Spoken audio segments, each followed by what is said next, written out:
The City Mouse and the Country Mouse. Once a little mouse who lived in the country invited a little mouse from the city to visit him. When the little city mouse sat down for dinner, he was surprised to find that the country mouse had nothing to eat except barley and grain. "Really," he said, "you do not live well at all. You should see how I live. I have all sorts of fine things to eat every day. You must come and visit me and see how nice it is to live in the city."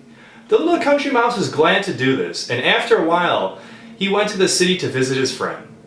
The very first place the city mouse took the country mouse to see was a kitchen cupboard of the house where he lived.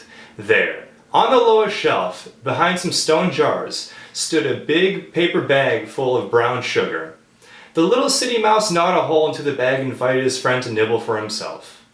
The two little mice nibbled and nibbled, and the country mouse thought he had never tasted anything so delicious in his life. He was just thinking how lucky the city mouse was, when, suddenly, the door opened with a bang, and in came the cook to get some flour. "Run," whispered the city mouse, and they ran as fast as they can to the hole they came from.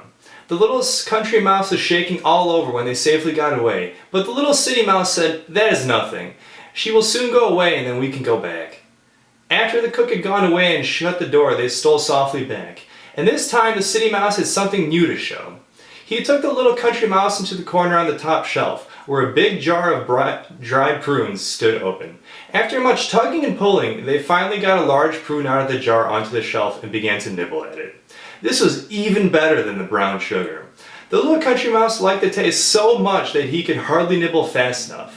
But all at once, in the midst of their eating, there came a scratching at the door and a large, sharp meow. "What is that?" said the country mouse. The city mouse just whispered, "Shh," and ran as fast as he could back to the hole. The country mouse ran after, you may be sure, as fast as he could. As soon as they were out of danger, the city mouse said, "That was an old cat. She is the best mouser in town. If she once gets you, you are lost." "This is very terrible," said the little country mouse. "Let us not go back to the cupboard again." "No," said the city mouse. "I will take you to the cellar. There is something special there." So the little city mouse took his little friend down to the cellar stairs and into the big cupboard where there were many shelves. On the shelves were jars of butter and cheeses in bags and out of bags. Overhead hung bunches of sausages, and there were spicy apples in barrels standing about. It smelled so good it went to the little country mouse's head. He ran along the shelf and nibbled at a cheese here, a little bit of butter there, until he saw an especially rich, very delicious smelling piece of cheese on a queer little stand in a corner. He was just on the point of putting his teeth into the cheese when the city mouse saw him. "Stop! Stop!" cried the city mouse. "That is a trap!" The little country mouse stopped and said, "What is a trap?" "That thing is a trap," said the little city mouse.